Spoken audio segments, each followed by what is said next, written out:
بسم الله الرحمن الرحیم. ګرانو کتونکو، لب خان شیرپوست تاسو په خدمت کې حاضر دي. کتونکو نن زه خبرې اترې کوم په ذکیه خان باندې. ذکیه خان څوک دی؟ یو تکړه جرنالیسټ دی چې په یو شمېر پښتو چینلو کې کار کړی دی. دې وخت کې هم ریډیوانو سره منسلک ده.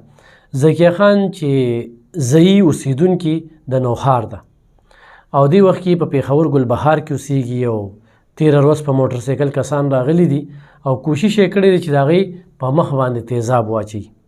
یعنې کومه تیزاب ګردي چې شوې ده نو د دغې په سختو ټکو کې مذمت کوو او د حکومت نه دا غوښتنه کوو، د ادارو نه دا غوښتنه کوو چې دغه کوم ناوړه خلک دي، دغه درنده صفت خلک دي، نو دغه دې ونیولی شي او دوی ته دې قرار واقعي سزا ورکړی شي. کتونکو، زنانه ذات زموږ په دې معاشره کې ډېر مهم رول لوبوي او په هره شعبه کې نن شته. خو موږ د 400 ذکر وکړو نو دې وخت کې د هرې محکمې مشره داسې ده چې بس زنانه ده. اوس جرنالیسټه زموږ د 400 شته دي خو په اسلام آباد کې یا په بل ښار کې رپورټینګ کوي، 400 کې نشته. اوس په پېښور کې چې په کوم تعداد کې فیمیل جرنالیسټ په کار وي نو د هغې کمې دي. وجه څه ده؟ وجه دغه ده چې ذکیه خان چې بچی هم شته، کور یې شته، خو پوهه پکې شته او ټیلنټ پکې شته، صحافت ته راوتلې ده. په ټي وي باندې مختلف پروګرامونه کوي، انکره ده. په پیړ کې چې کوم دی صحافت کوي، په ریډیو باندې د اصلاح یو ښه پیغام ورکوي. تاسو ته دا هم پته وي چې سکرین چې کوم دی ټي وي هغه بیوټي هم غواړي. اوس د یو انسان شخصیت یا زموږ په دې معاشره کې وګورو، ماشوم ښکلی دی، ماشومه ښکلې ده، هغې سره جنسي تیرې کېږي. اوس دغه شانتې د ذکیه خان شانتې ډېرې زنانه جرنالیسټې چې هغوی هراسمنټ کېږي. خو دا خو راښکاره شوه د دې کس په څه مقاصد و چې دا راځي د ذکیه خان کور ته رارسي، هغې ته وروي او د ور نه پس چې کوم دی هغه ډایرکټ تیزاب اچوي. قدرت ذکیه خان چې کوم دی هغه بچ کوي. فرض کړه دې په مخ تیزاب راغلي د دې د میډیا کیریل تباه شوی او دغه ناوړه خلکو هم دا غوښتل چې ذکیه خان په میډیا باندې را نشي، نور هغه خبرونه کې کومو خبرو ته چې موږ ته نقصان دی، همدغه مقصد کیدی شي. زنانه ذات چې په میډیا راشي څه خبرې کوي؟ د زنانو مسلې روچتوي که نه؟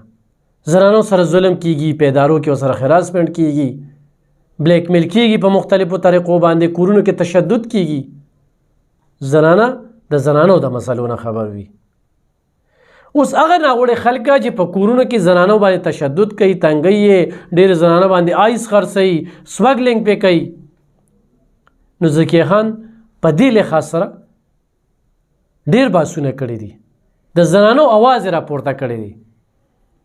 زه ورله بیا هم داد ورکوم، حوصله افزایي کوم، ذکیه خان ته دا ویم چې همت په نه بایلي.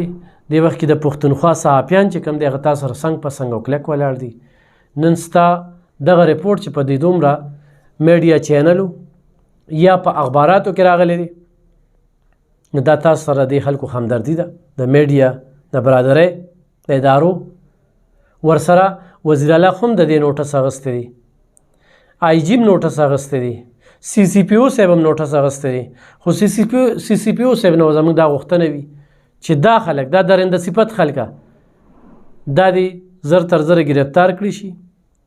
دغه ځای کې د هغې خبره ډېر خلک دا وایي چې یاره دا د ذکیه خان پلان دی یا دا دی. هغه خو ډېره ښکلو وایي چې سی سی ټي وي فوټیج د پولیس واخلي، هغې نه د معلوماتو کې دا په موټرسایکل راغلی دي او په موږ باندې دا تیزابګردي کړې ده. بهرحال میډیا سره چې کله هم داسې شوي دي نو خلکو یو جواز ولا پیدا کړی دی. خو هسپتال ته ځي نو د هسپتال خلک چې کوم دی هغې له جوازونه پیدا کوي. خو کالج ته ځي نو د کالج خلک ولا جوازونه پیدا کوي. خو بل ادارې ته ځي نو دا د صحافي مقاصد دي. خو بیا جرنالیسټ صحافي زموږ په معاشره کې چې په دې دور کې هغه کار کوي نو دا یو ډېره لویه جذبه غواړي او په دای کې ذکیه خان او د هغې شان ډېرې خویان د دې وخت کې په پېښور کې په مختلف ټي وي چینلو او اخباراتو کې کار کوي. هغوی له موږ داد ورکوو چې همت په نه بیلی، موږ صحافیان تاسو سره څنګ په څنګ ولاړ یو. د ذکیه خان په مختلف ټي وي چینلو باندې پروګرامونه شوي دي، کوي. دې وخت کې هم د میډیا سره وابسته ده، ټیلنټډ ده، ښه پروګرامونه یې کړي دي.